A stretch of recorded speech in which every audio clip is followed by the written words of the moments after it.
Hi guys, so today I am going to do a little review of An Absolutely Remarkable Thing by Hank Green.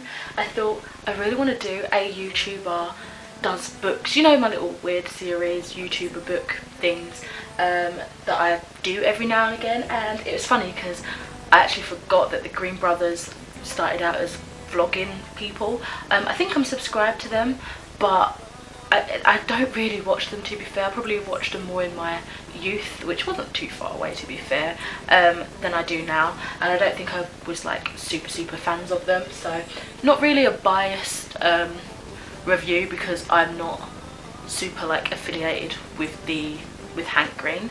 But yeah, so this book is his debut novel. I don't want to talk too much about John Green, but obviously a lot of people know him as like the author first because he does like Paper Towns, The Fault in Our Stars, that sort of stuff, more contemporary. This is like a complete new mashup of a genre, I like to say. So yeah, just a quick thing about Hank Green. Obviously I'm pretty sure they do separate things now. I think he sort of started up, is it VidCon? I don't know a lot, I probably should have done a little bit more research, but he's got his hands in a few different things. Good for him, total success. And yeah, so this is his debut novel. So An Absolutely Remarkable Thing is following a girl called April May in her like early 20s who stumbles across this very bizarre sort of figure at 3 AM in the morning and decides, you know, she makes the ultimate decision of whether to just carry on walking like many people seem to have done, or stop and do something that will actually change her life forever. She does the latter, and that's how the plot sort of ensues. It says it in the synopsis of the cover, like just in here, that these figures are like massive robotic like things. And basically her stopping and deciding to call her friend to come check this out and doing a little clip makes her go viral on the internet, and everyone sort of connects her to these beings that they're calling the Carls.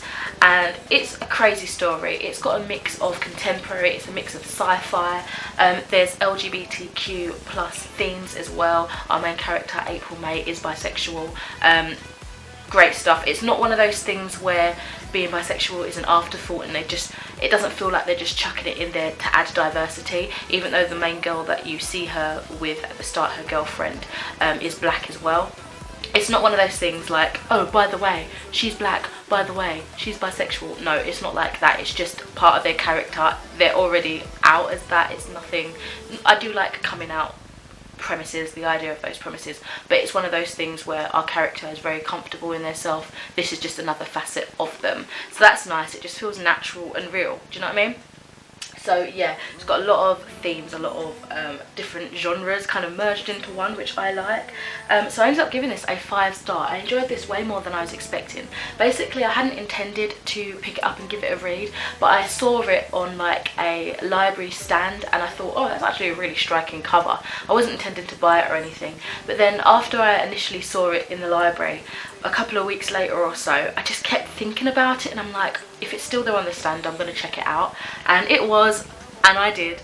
And I'm happy that I decided to take the plunge and go for it. I also didn't initially know that it's going to be at the start of a series.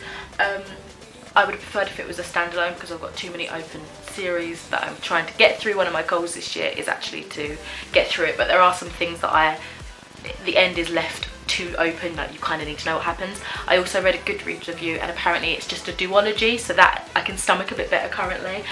Nothing wrong with series, I'm just trying to diminish the ones that I've got that I've been currently reading for ages, if you know what I mean. But yeah, a duology sounds great to me, and hopefully that will wrap up everything that we see in this story and how it unfolds. As for our main character April, I like that getting to know her, we had like this witty sort of humorous narration from her, and from the get-go she was basically alluding to the fact that we probably weren't going to like her probably like by midway in the book, and she was right. If she didn't warn us, I probably would have thought, do you know what, this character's such a bitch, I can't stand her.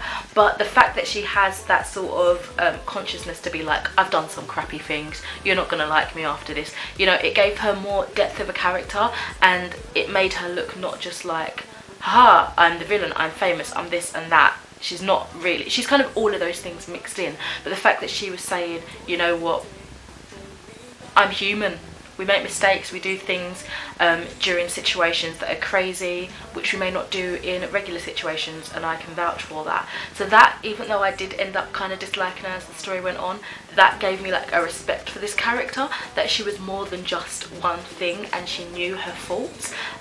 In saying so, I will say, even though she knows that she messed up in certain scenarios, certain flaws did bother me, but it was a nice kind of bother. It's how I would feel for like a real person in real life that was aware that they've done shitty stuff, but those shitty stuff still annoy you. It was that kind of thing. So I liked it as an overall concept, I guess is what I'm trying to say. Maya, honestly, we got a lot of her. Actually, we got a lot of her throughout the book. I wasn't expecting.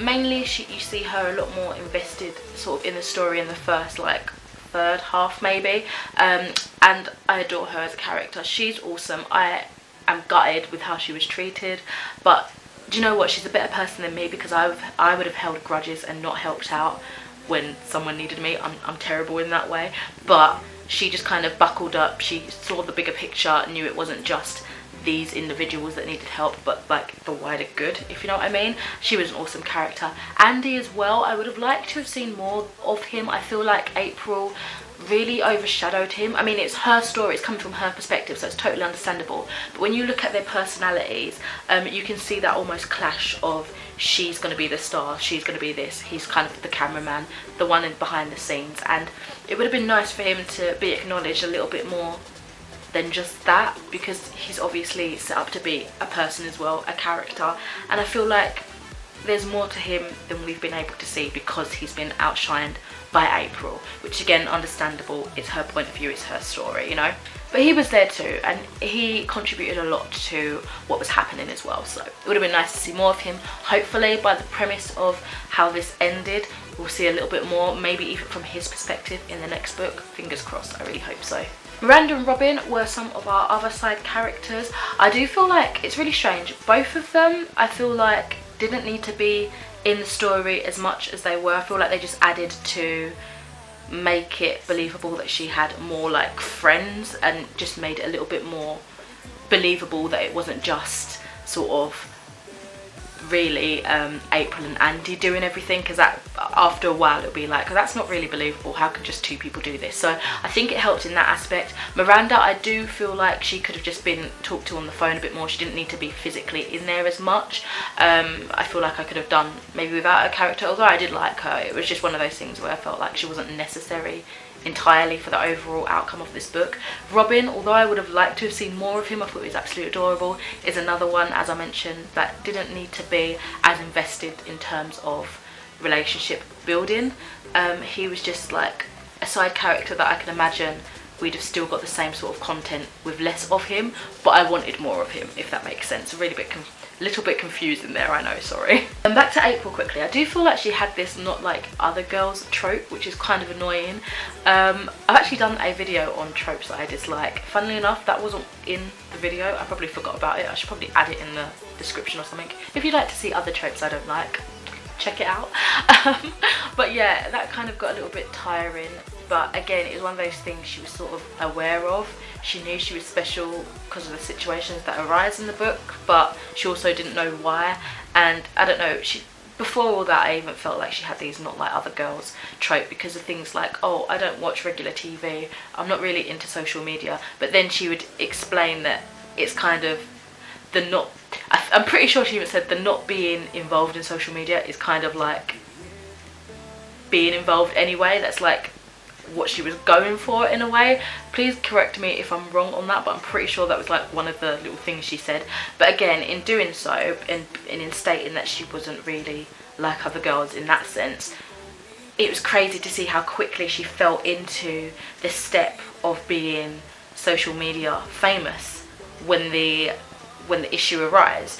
And I don't know, it's just crazy to see that, like, oh, I'm not really into that sort of stuff, but as soon as it sort of implodes, boom, I'm there, I'm all in it, I've got this social media account, I've got this, I'm here, I'm there. Do you know what I mean? Like, interesting, annoying in terms of a quality of a person, but also very real, and I imagine it could be something that people do, that actually happens, you know. So again, very real in terms of this whole crazy story, there's a lot of things that were very relatable in people. And again, I love that we explored things in terms of how fame changes a person, a culture, like a society, a world, and how social media kind of can connect you to so many amazing people all over the world, can give you all these amazing connections, but can also diminish the real life connections that you've got and completely vanquish a relationship. Really interesting thoughts there. I think the knowledge of social media and being a YouTuber and that from Hank Green really came into play here. I thought he had excellent insight knowledge and was able to give us things to think about based on what he's known through the industry, which I thought was an amazing way to share the skills that he has, and I think he did it really well as well. One thing to note on here is once you read it and you kind of see all this crazy sort of theories as to what the Carls are and why they're here, we even get a glimpse of April saying, oh, as you've noticed, I've not really spoken too much about international relations and that, and it kind of puts that seed in your mind of, I wonder why we've not spoken about the big governmental cause of how this is worldwide properly like affecting people and cultures and stuff. We get like little glimpses here and there, but again, it's April's story. She's not into that side of things as much, and I feel like this can be a reason for people to say like, oh, maybe Green was scared of going too deep into that. He wasn't sure what he was doing, he didn't know what he was doing, he didn't know how to present the story that way. But I would counter that and say, if he went too much into like the governmental basis and how it was affecting like world leaders and stuff and their decisions, it would have been a complete different story. It wouldn't have had as much lightheartedness and wit. I feel like I'd be reading a textbook basically, and perhaps there is a book that focuses on those things a little differently, and that could be an equally amazing book too.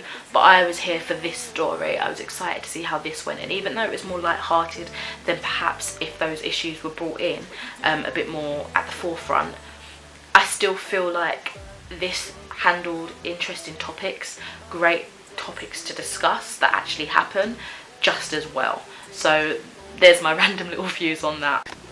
Hello, editing Jen here. Totally realised that I didn't really talk a lot about plot. I think I subconsciously didn't want to like spoil anything, but the idea of the Carls, they are interesting. We honestly didn't get a lot of sort of perspective on them as much as I would have liked, but I'm going out of focus.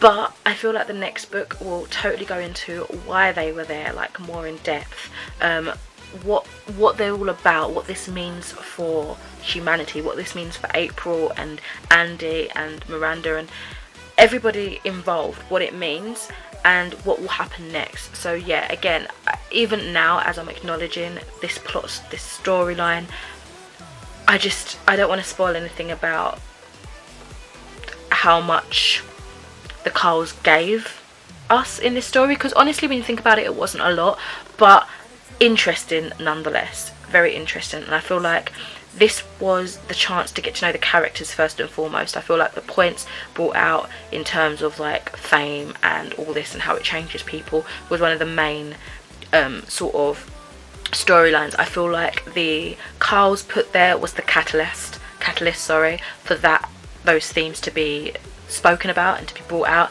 and I think the next book hopefully will talk more about the Carls as a literal thing and what they mean as a literal thing.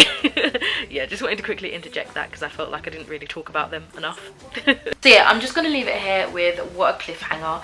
If you do want to read more about my thoughts, I have my Goodreads review. As always, my Goodreads profile link is in the description if you want to check that out and read about more of the other things, more of the other points rather that I hadn't spoken about here today. But yeah, that cliffhanger was crazy. I'm so unsatisfied with how it ended. I need book 2 now, which is crazy. I didn't think I would say that. I thought I'd be more annoyed that I found out whilst like opening the book that it was going to be a series sort of thing. I think as soon as I put it as currently reading on Goodreads, it was like unremarkable thing #1. I was like, oh no, what have I let myself in for? But no, I need that sequel now. Again, I'll probably take it out from the library, but it would be a book that I'd happily own. I'm just trying to do a thing where I'm using my library even more and it just works out. So yeah, let me know if you've read An Absolutely Remarkable Thing by Hank Green. It's such a long title, I have to keep looking back. If you haven't, are you interested in reading it now? Are you excited that it is a duology? let me know your thoughts, and I will speak to you in another video soon. Bye. But you don't realize I'm on the back when you're